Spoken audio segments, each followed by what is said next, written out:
Hi, I'm Una Mannion, and I'm really honoured to be here. And thank you, Kilkenny County Council Library Service, and also the Ireland Reads programme. I'm really honoured to be part of it.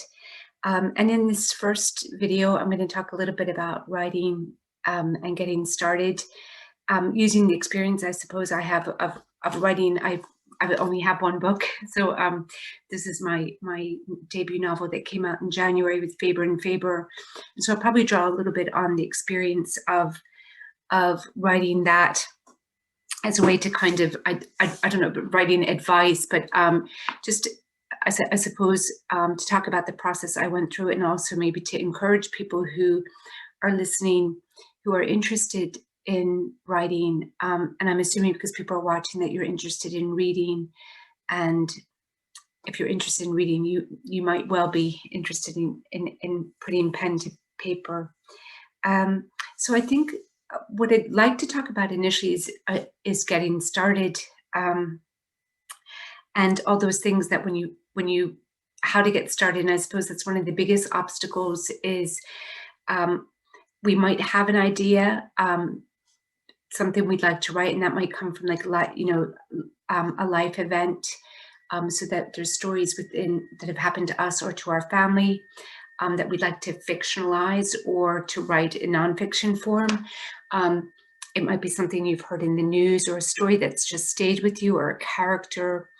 And I suppose one of the things I wanted to say at the outset of this video is to just get started. I think when we initially begin, we think about all those things that were taught in school, like who, what, where, when, and figuring out some of those things, I think, really helps to imagine, like, well, what world is it, and who is it, and what happened. And while you may do preliminary work on figuring those things out, I think sometimes you just need to step in and start writing, rather than thinking about exactly where should I begin, so maybe just tell what happened first, because I think a lot of the writing that you do will happen in the editing process. So I guess for me, when I was starting the novel, I had been writing short stories and poetry, but I had never attempted long form. And Mike McCormick, the novelist, was my fiction tutor at NUI Galway, and suggested I try something longer form. And so I was like, oh, a novel, gosh. But I did have a notebook where I just stuffed ideas all the time. It's a notebook I keep by my desk, and it's fat with just slips of paper. So if I have an idea, I jot it down and I just put it into the notebook.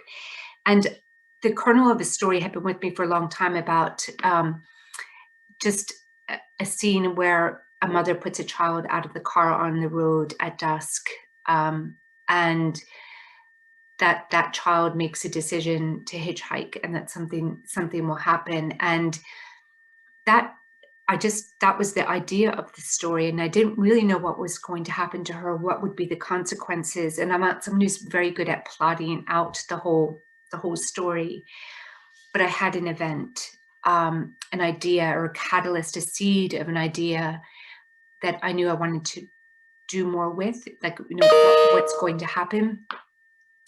So that became that was the beginning, my very first draft, and it actually became the beginning of the book. So where you make that incision, where you decide to step in, I would just say that sometimes your first place you stepped in might end up becoming the middle of the book or the end of the book. But I think in order to know something about the event, writing is discovery, and sometimes you just have to step in. So I think getting started is about sometimes putting away all the obstacles and all the extra research and just getting started. I had to think about the world then. So I kind of knew I had this event, and I had a vague sense of characters, and I'll come back to characterization in just a moment. So I had a scene, and I think for me, writing, as I mentioned, I'm not that good at plotting ahead. I think I had this thing of writing from scene to scene, sort of like stepping stones, in a river. Like I knew I had to jump to the next one, and you know, part of the journey was just building those bridges between each stepping stone. So I almost sort of began to see the book in scenes. Um, but I had to think about where and what was this world. And I I had decided I was going to set it in a place that I was familiar with. And I grew up in a place outside Philadelphia called Valley Forge Mountain. And initially I was thinking, well, I'll base it on a place like that, but I won't call it that. I'll choose a different geography. But the more I began to look at Valley Forge and this place called Valley Forge Mountain, the more I felt like there's so much there. The place names, like King of Prussia, Conshohocken, Phoenixville, Pottstown, Valley Forge itself, because of all the resonance of the Revolutionary War, and because it was a place where the Native American tribe, the Lenape, had been and left many of their traces on that landscape. And so I really began to look at place. And so, for instance, I looked at Valley Forge National Park, and the park rangers, they had like PDFs of all the trees on Valley Forge Mountain in Valley Forge Park. And in the book, I had decided, that the narrator, who's a 15-year-old girl, is going to be someone who's really obsessed with trees, because the last gift her father gave her before he died was the field guide to the trees of North America. And so her connection to her dead father is through knowing trees, naming trees, being interested in trees. And so I chose 28 trees that are found there, and they became each chapter had a tree. At the start, all of this got thrown away. It never got used, except some of the tree stories made their way into the main narrative. But the sort of idea of starting each chapter with a tag, like, the cottonwood or the black walnut or oak or ash or whatever it was, those were removed after the first draft. But in the process of learning about trees, I felt like I was becoming like the narrator, that the work I was doing on trees became a work of love. I was learning about the dendrology. I was learning about the folklore of trees. I was learning about their medicinal uses. And for me, that began to feed into the whole atmosphere and the way I could talk about trees in that place. I was also doing like street view on Google Maps. I was walking the streets and looking at the trees. I was reading people who blogged. So there's a horseshoe trail that runs across Valley Forge Mountain through the forest, goes all the way to the Appalachian Trail, and hikers do it. And I was following their blogs and people who took photographs. I went and visited and walked a section of the trail and took photographs. So I think there was like that level of research, and there's something about when you pick a world and you start to listen and look at that world, it does begin to speak to you. And I found that part of the writing really exciting. And my favorite part of the process, I think, was so it was like research, but it was also felt immersive. Also at the time, so it was set in 1981. So at this time, Reagan had just become president. Thatcher had just become, the prime minister 2 years before in England. So it's a particular time in history. And I suppose when we think about that time, we think like the 1960s and 1970s, and all that idealism and political idealism that spilled into political violence is gone, and there's a new conservatism, and that's happening.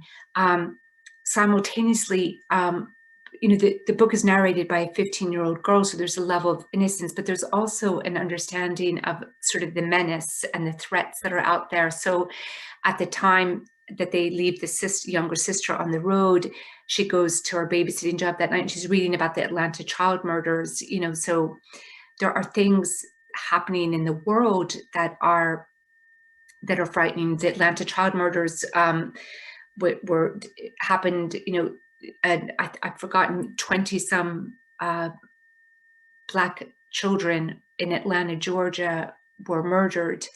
And eventually, I mean, they believe they found the killer, but that whole kind of, sense of threat is there as part of the atmosphere. And I was getting that from looking at what was happening in 1981. I suppose also there's like, post-punk and new wave, and that becomes part of their world. It's what people are wearing. And the start of the video game arcades in malls, and even the beginning of mall culture in the United States.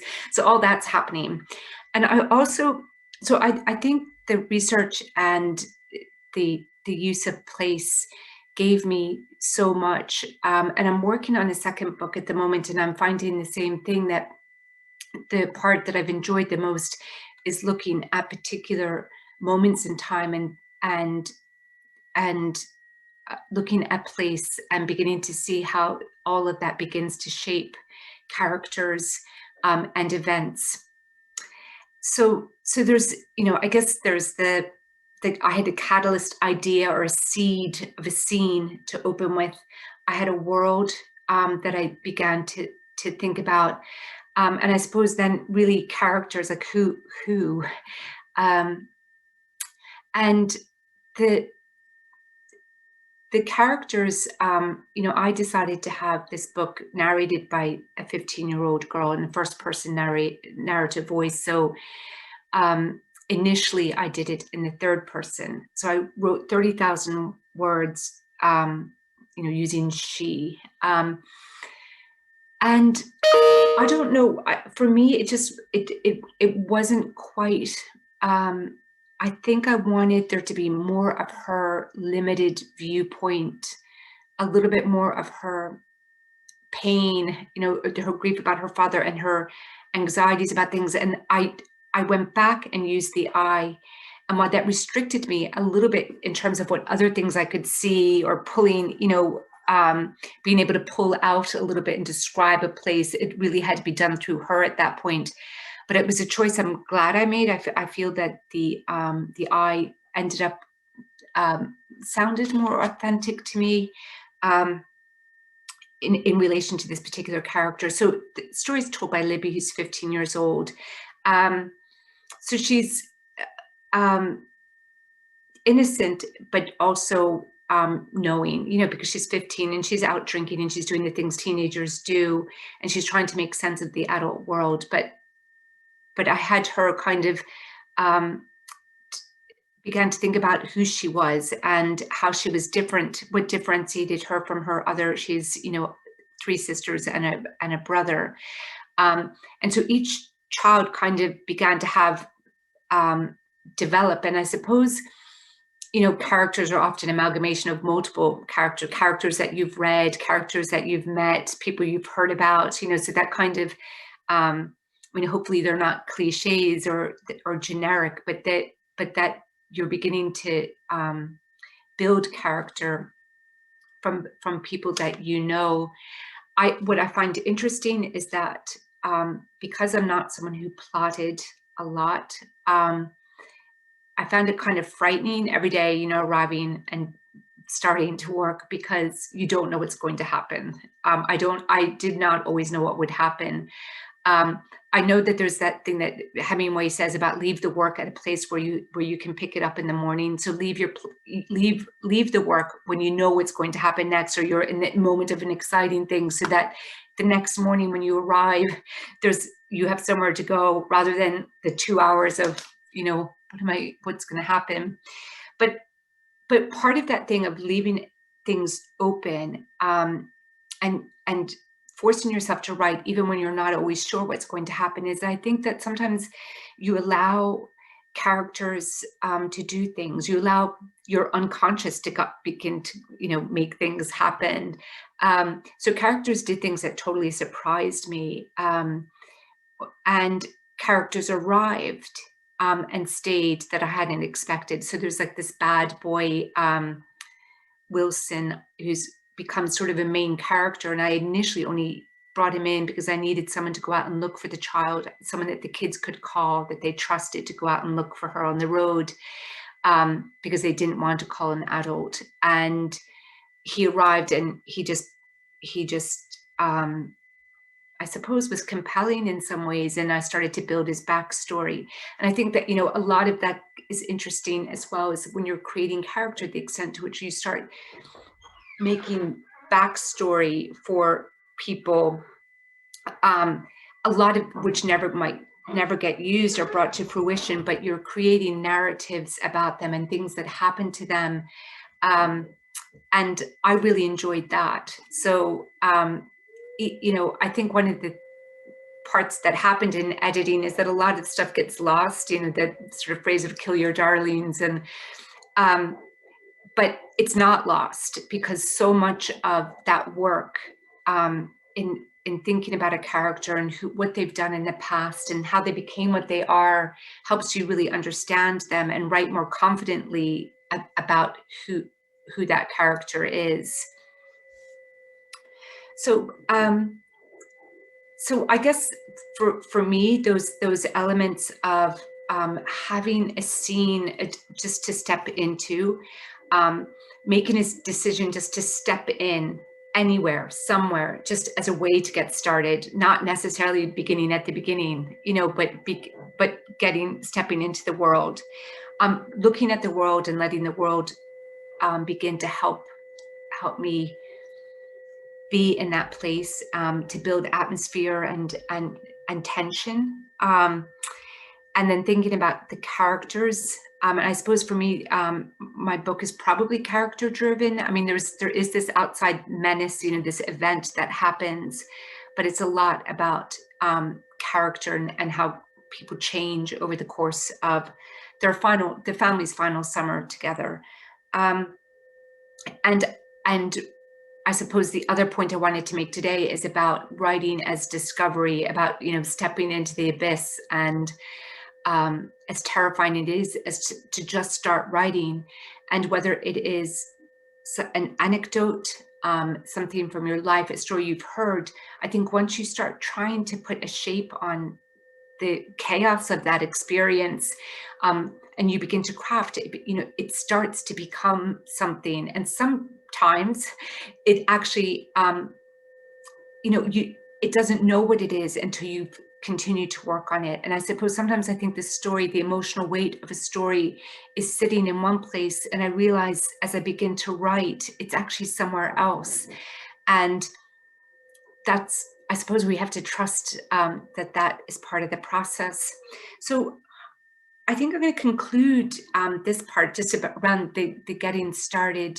And one of the things that I suppose lately, when I've done interviews or been asked to write something, people keep saying, like, what's your number one writing tip? Like, what advice would you give to someone who wants to write? And outside reading, because I just think, you have to read to be a writer. You have to, there has to be, that's what we're learning, that voice and character and plot, you have to be a reader to be a writer, in my opinion. But also to just start, and at risk of sounding like a Nike ad or something, I just think that you could spend a lot of time thinking about writing or creating obstacles because you think you haven't figured out where the beginning is, and part of figuring it out is doing it. So just write.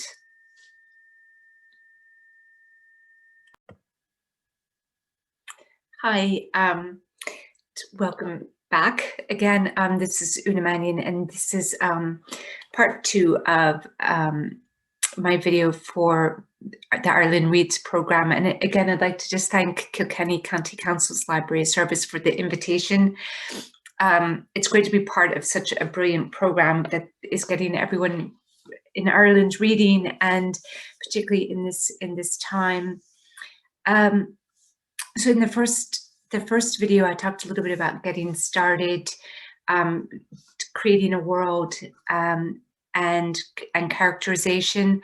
And I suppose what I hope is that some of the things that I really care about in writing, like detail. I love reading, books where the world is brought alive through vivid detail, and being able to like step into a world where you feel that it's an authentic world, even if it's fantasy, but you believe in the world that's been created.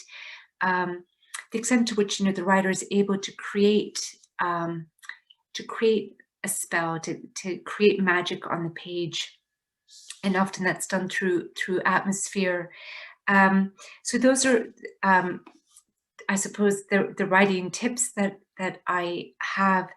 What I'm going to do in this video is just read a few very, very small sections from my book,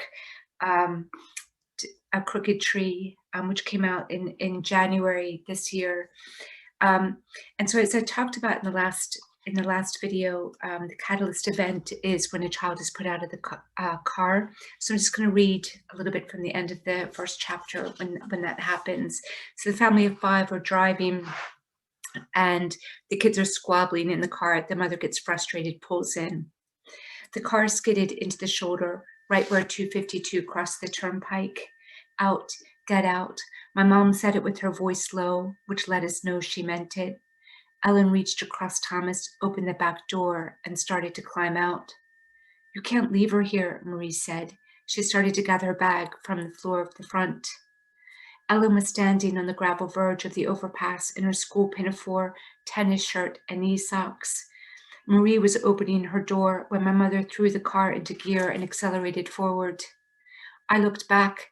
Ellen was facing away from us, looking down over the bridge where columns of cars funneled along the turnpike. We sped up 252 into the national park and then turned west toward Valley Forge Mountain. Ahead of us, the sun had fallen below the fields. We were still 5 or 6 miles from home. I hadn't said anything to make my mother stop. We careened down the road, went through the covered bridge, past farmland and fences. Beside us, the shadows of dogwoods blurred in the dark as my mother kept driving, each tree hemmed in a halo of white where the bracts had fallen. And this is the end of the very first chapter, where the narrator's sister is put out of the car. And as I mentioned in the previous video, the child will stick out her thumb and hitchhike, and unfortunately get picked up by the wrong person. So that was the scene, that and my way of stepping into the book. I mentioned in the last video about the world and researching and really looking around at like where they are, and this next section is kind of connected to the western suburbs of Philadelphia, where there's Amish, what they call Amish country, or Pennsylvania Dutch, which, it's actually, because they were German, it probably should be Pennsylvania Deutsch, but the Amish have a very large community in the western suburbs of Philadelphia, in a place called Lancaster County. And so in this scene, the family go out to dinner in Amish country. And so it's one of these places where there's a communal meal, and you sit with other families, which is for them is kind of horrifying. And afterwards there's a gift shop. It was dark when we stepped outside. We walked down the lit path to the gift shop. They sold Amish hats, Amish aprons, bonnets, corn dolls, honey, figurines, patchwork quilts, milk soaps, candles, books. I felt sick, the sense of the lotions and soaps overwhelming on an overfull stomach. I went outside to wait for the others, walking round to the side of the small clapboard house in case I threw up. 2 girls around the same age as me were already there smoking. They glanced at me the way other high school girls did, up and down. They wore Mennonite dresses and had white caps pinned to their hair. For some reason, it depressed me. I smoked too, but I wanted them not to. I wanted them to be wholesome and pure and to fulfill my idea of them. We drove home. Marie animated and happy next to my mother, Beatrice asleep already in the way back, Ellen nodding off on Thomas's shoulder. All of us were together, maybe for one last moment. Marie would leave tomorrow. Driving through Lancaster in the dark, I remembered my 8th birthday. I'd begged to go to the Longhorn Ranch, a Wild West-themed restaurant down on Route 1 based on Buffalo Bill Cody's legendary place in Nebraska. I'd asked for months that the 3 of us, me, my mom, and my dad, would go, even though Dad hadn't lived with us for a long time. I remember driving into the parking lot, where out front was a big-as-life plastic bull. The menu was huge and said everything was Texas size. When they brought out my birthday cake with a single sparkler, they turned off the lights. All the waitresses and waiters dressed as cowhands with imitation Stetsons and 6-shooter cap guns and holsters slung around their waists sang happy birthday around our table. They roared yee-haw at the end of the song, firing their cap guns in the air and then spinning them on their trigger fingers and putting them back in their holsters. I loved it. Dad mostly stayed quiet. He said the whiskey menu was good, especially the prices, but the place itself was like a shrine to the worst part of American history. Look around you, Libby. He gestured at the walls with his glass of whiskey. Indian headdresses and buffalo heads hung from hooks. They obliterate the land and a people and then display it as wall decorations. Leave it, Martin. She just wants to enjoy this fiasco. Sitting in the back of the car that night, looking at the dark shape of my parents in the front, I felt bereft. There was something I understood, that the 3 of us, or all 7 of us together, happy, was as fake as the waitress with her Philly accent, shooting her cap gun and shouting yee-haw. Nothing was real. So that in that section, like I suppose there's this is just the end of their trip to Lancaster County, but there's that whole Amish experience and the way in which Amishness almost gets performed then by the people, and her wanting it to be more authentic or real, Libby, the narrator. And so I suppose that, because in some ways that feeds into some of the larger themes of the book. But it was also, because I am familiar with Amish country, and it was really interesting to kind of go back and think about those places and some of the things growing up, the time that I spent there, but also then researching it. I'm going to read just one other, 2 more little pieces from the book. So the kids, before the father died, the kids would go working with him, and the father is a landscaper. He cuts grass and sometimes does other odd jobs for families. I think I should say that this is a aspect of the book where I drew on my own experience, because my father was also an Irish immigrant landscaper, and we grew up cutting grass. And so this was something that I knew a lot about. In this scene, she's remembering, the narrator is remembering a day where they were working with their dad. I remembered a day at the Cat Ladies when we were working with my dad. She lived alone in an old Victorian-style house with at least 40 cats. My dad had looked after her garden for over 15 years, since before I was born. She'd been trying to sell the house for a long time, and a few summers ago it had finally sold, even with all the cats hanging around, lying on counters and sitting in sinks. When she was moving, she hired my father to do some work inside, pulling up carpets and taking old furniture to the dump. Marie, Thomas, and I all went to help with the job. It was late July and hot, well into the 90s. We'd peeked through her windows before to look at the cats, but had never been inside.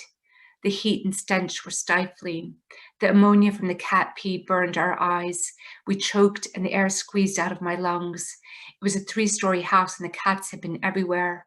To make it worse, she turned off the air conditioning. The mean bitch, Marie muttered.